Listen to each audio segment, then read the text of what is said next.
In this era of modern gaming, conventional wisdom states, the more realistic the game, the better it is. The farther you push graphical boundaries, the greater the result. And scrapping that eyesore palette of reds, blues, yellows, greens, and every other color in the goddamn freaking rainbow for the illustrious pleasure of brown and gray. And there you have it, the winning formula to the greatest games of all time. Yeah, right. And then there's games like Kid Dracula, getting up in conventional wisdom's face and go, na na na na na. A parody of the Castlevania series. It takes every serious, dark, grim detail and standing it on its head. You got flowers sporting 80 shades, Frankie's wearing pink bows, space monsters with lightsabers. Hit pause and kid goes to sleep. Aw, isn't that adorable? And is that death? Dude, who's your plastic surgeon? Oh, and look, giant flying chickens. Giant freaking chickens! Ha! And it all starts our favorite blood-sucking hero, Alucard, or as the game calls him, Kid Drac. Like Mighty Final Fight, Wapaka Graffiti, and Puzzle Fighter, Kid Dracula doesn't dwell on groundbreaking music or a well-developed story, but this collection of silly little moments scattered throughout that mock and poke fun at its namesake. Take Mighty Final Fight for example. Jessica gets kidnapped, again, and as usual, Haggar's already in full-rage Hulk mode. In blaming Cody?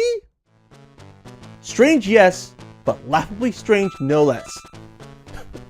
Look at him! I swear that head of his is ready to go nuclear any second, and Cody gets sacked.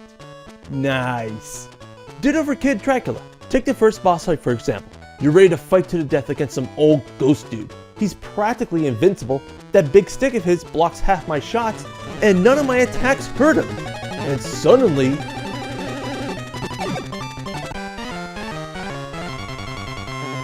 classic. Oh, check out Kid Drac sporting that nifty umbrella. It deflects meteors and aliens too? Dude, where can I get one of those?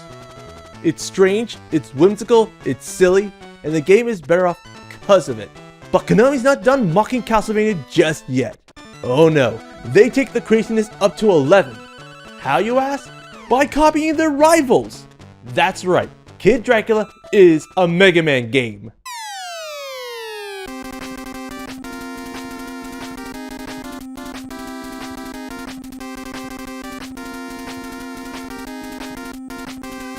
It shoots like a Mega Man, you can gain power-ups like in Mega Man, you can scroll through those power-ups like in Mega Man, and you can charge up your blast like in Mega Man. All the while sporting that sadistic grin. Pow! Bam! Boom, baby! And he's short and cute like... oh, you get the idea. There's no bigger joke for a Castlevania game than ripping off your competitor's biggest brand. Only thing missing is a stage select screen, which Kid Dracula doesn't. But one can be found in Belmont's Revenge, so Konami has their bases covered. Wait, we're not done. There's more. So not only can Kid Drac walk the walk, but he can change into a bat, walk upside down, shoot upward, duck, throw bombs, and has that nifty umbrella too. I wondered if they copied Street Fighter 2. Oh, by the way, there's a homie shot too. Alucard, sir, you just got that much cooler. Thank you, Operation C. Speaking of Contra, I need to correct a little boo-boo. In my Operation C review, I claimed the American version had stage select while the Japanese didn't. I was wrong. Apparently both games do have the option, it's just you don't need to input the code for the import a la Fall of the Foot. So, my bad, sorry.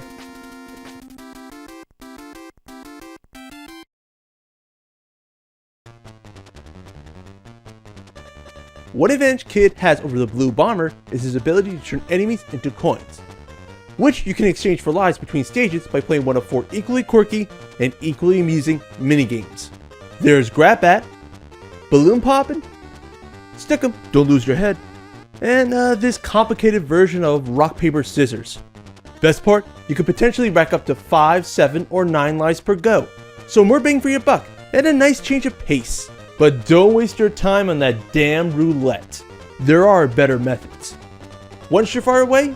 Blasting barrels in the ghost ship level. The way they keep recurring gives you an unlimited supply to harvest, as most will soon agree, a more productive method than losing your shirt. My only other complaint is the witch keeps randomizing the order. It becomes a game of 3-card Monty for some reason, but who cares? They're all enjoyable, but the rock paper scissors thing takes a little getting used to. And it all adds up undoubtedly to the most well-polished, most richly detailed, and the most definitive Game Boy / Mega Man game for its time. Not made by Capcom, but Konami. Another thing developers did really superb was offer up a rich buffet of platforming and challenges like you know who. Variety is the spice of life, and Kid Dracula doesn't gimp here one bit. Ironic seeing as he's one of the undead. Every stage feels so unique to a point that no two are remotely alike. Once again, thanks to humor. Face it, this game wouldn't get away with half the random stuff under Igarashi's watch, even today.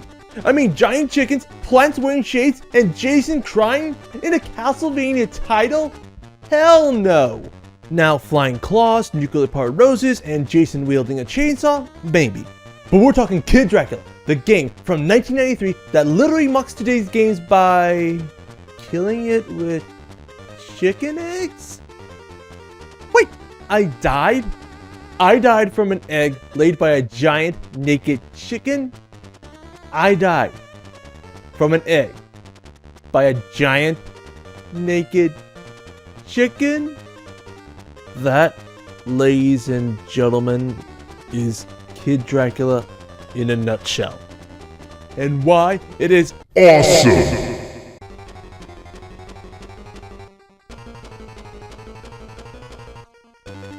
On the surface, it appears and sounds like a silly kid's game.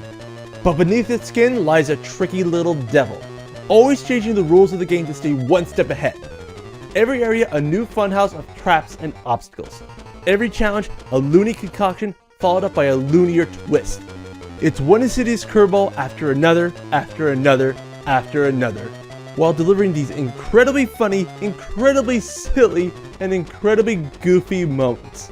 In my opinion, makes the entire experience far better than the sum of its parts. It is truly a game that makes you laugh while it's kicking your butt, and Kid Dracula does both masterfully. Not bad for a sequel, eh? Yes, there was another Kid Dracula game released 2 years prior on the Famicom called Agumon Special Boku Dracula-kun de Yoroshiku onegaishimasu. Now, why Konami brought over only its Game Boy counterpart and not this, is anyone's guess. Some rumors say this was the reason. They're fussing over nothing. I mean, hello, Power Blade, or dab a little whiteout. See? It really does a disservice to deny us a game over something so easily fixed. But that's a review for another day. But there's good news. The Game Boy will finally have its own virtual console come 3DS. And it couldn't happen at a better time, cause holy shit, $50 for just the cart?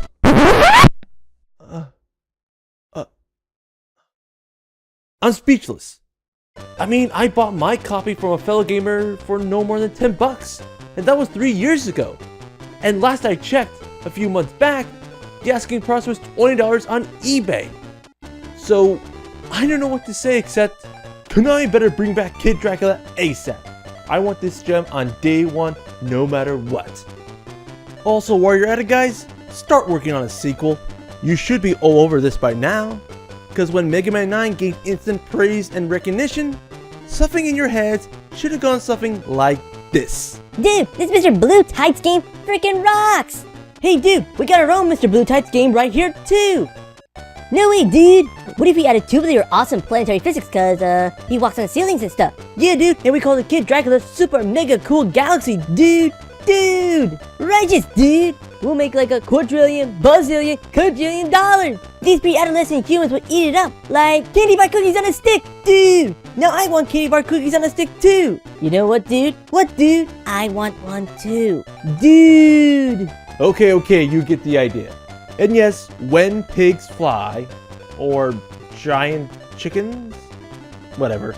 But you got to admit, it's well worth Konami's time than these shitty ideas. But that's a video for another day. Dude.